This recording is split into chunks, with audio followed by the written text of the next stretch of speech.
The three? Yes, P2B stands a good chance of winning the elections. Whether or not he will win is... So to you, is P2B, that's the person you feel will bring in a new order? Let's actually get that. Yes, it's clear. Okay. Between the top runners, between Atiku, Kwankwaso, P2B, and Tinubu, everybody knows. At least even those who are supporting Atiku and Tinubu, they know that Peter is the best man for this job. Okay. He stands a chance to win the elections. But I've looked at Nigeria. For instance, you saw what I wrote about the voter invalidation exercise. Out of 2.87 million Nigerians who registered and INEC rejected their registrations, 50% of that is more than 50% of that are coming from two regions, the southeast and the south. And these are votes that would have ordinarily gone to P2B. Then INEC would have changed its rule of business to accommodate those 2.8 million people. Now, what do I mean by rule of business? INEC says, how did they disqualify 2.8 What led to disqualification, yes? If you had done registration before, double registration, multiple registrations, and then you've lost your PVC, you tried your this thing, you couldn't, and then you come to order for a new PVC. We made the case to INEC. If people have done before and they came back to do again, take off the old registration and retain the new one. INEC says no, that it will take out the new one and retain. And then we said to INEC, if this person still has the old one, he will not present himself for the new one. If INEC had done that, 2.8 million Nigerians would have voted, and we know who they would have voted. So you have technically taken away 2.8 million possible votes for P2B. Now, in that all 2.8 million votes, you have also made sure that a good number of those people are from the southeast and from the south. Particular region of the country. Also look at the geographical mappings of the INEC offices that are being burnt today. Okay, that's a very interesting point. Look at the geographical mappings of the INEC offices that are being burnt today, and you see that there is a deliberate plan by the people who are holding Nigeria down to keep holding Nigeria down. And that is the thing I am looking at. I have looked at, okay, did you see the display of the voter register? Did you see the kids? Did you see the several underage voters? The underage voters, the strange names. As at today, we are sitting in this studio. Has INEC confirmed to you as a journalist that they have cleaned up the voter register? And they said they are still on the process of cleaning up the register. To you, with a compromised voter register, the Nigerians will try all they can. But the powers that are holding Nigerians down, and that is what I'm warning. I am sounding an alarm for Nigerians to be at alert. Again, you are talking about beavers. We are using beavers today. Today, yes. And I've said that beavers is a wonderful device, but it has several limitations. And one of those limitations, in fact, the most poignant of the limitations of beavers, is that beavers only records number of accredited voters. It does not record the number of attempted accreditations. Attempts, yes. And I give you this instance. Take, for instance, a polling unit in, say, faraway Borno State that has 500 registrants in that particular polling unit. And out of 500 possible voters, 400 show up for verification. And then their beavers in Borno was able to verify 350 people. 50 people cast their votes. And a polling unit in, say, Nobi, where we are today, that has 500 voters. And then out of 500 voters, say Nandibaya Putaro, 350 or 300 show up. And then out of the 300 that showed up on the election day, Beavers was not able to accredit up to 100 of them. Up to 100 or 200. And then can't you see that is happening? And then if you monitor, I was a polling unit agent of my party in the just concluded Anambra elections. Okay. And I know out of the 5 people in my family that came out to vote, including my wife, only myself was able to vote. And what was I able to vote? On the 5th try. Why did they allow me to try for 5 times? Because I was a party agent. Yes, because of your personality. I saw old women crying that their INEC issued PVCs.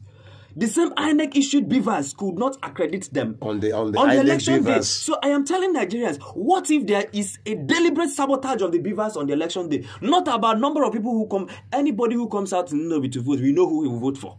But what if they come out en masse and they are unable to vote? And then why you are quick to dismiss this as conspiracy theory? And I'll say to you, look at what happened during the voter registration exercise. That the Southeast was pulled, and you know how involved I was in the voter registration exercise. Of course, I remember. And we were telling people, come out and register. And especially since the emergence of P2B as the presidential candidate of the Labour Party, Ndi Igbo came out in mass to register. There was no voter capturing device. The whole of Nnewi North local government had only 2 at some point. And the 2 in Nnewi were servicing Nnewi North and Nnewi South because people in Nnewi South could not deploy because of the insecurity. In the whole of Onitsha North local government, at a point, they had only 1 functional device in Onitsha North local government area.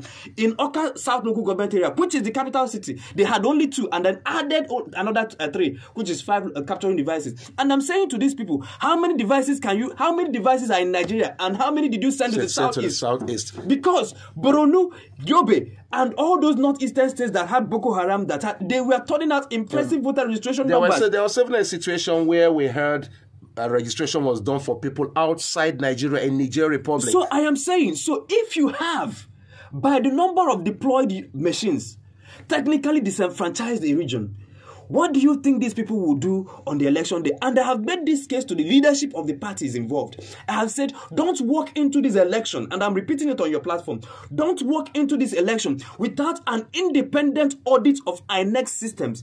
The beavers should be audited. Independently. Independent audit of the beavers. If you know ICT, there are people in our party that knows ICT. Let all the parties send their agents to go and audit the beavers.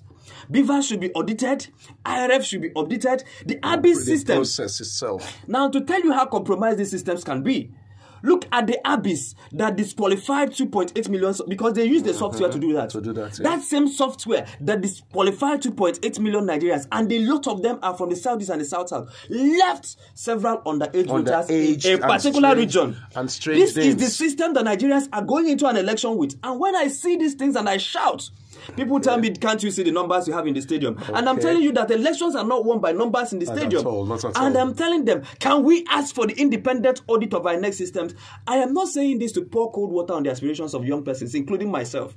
I am saying that, onye si adroma, nụrụ na onye ala ji mma na-aga n'azụ isi na ị ga-ekwu okwu ntị n'olu ya dapụ n'ana nwa na onwe mbụchi Igba Christian na-ekwu okwu na mmadụ ji mma na-aga n'azụ mmadu eti mkpu kịta meche ka isi ndapụ n'ana. So everything I'm doing about this election, and you see how passionate I am about this yes, thing. Indeed, you I are. am saying this before the elections, let us resolve this beavers issue. Before the elections, let us resolve the Abyss issue. If we don't resolve this, it might end in tears. For us, that's if we don't resolve the beavers and the process of the election issues in Nigeria, it might result in unexpected outcome for Nigerians in the election. Well, the issue is still out there.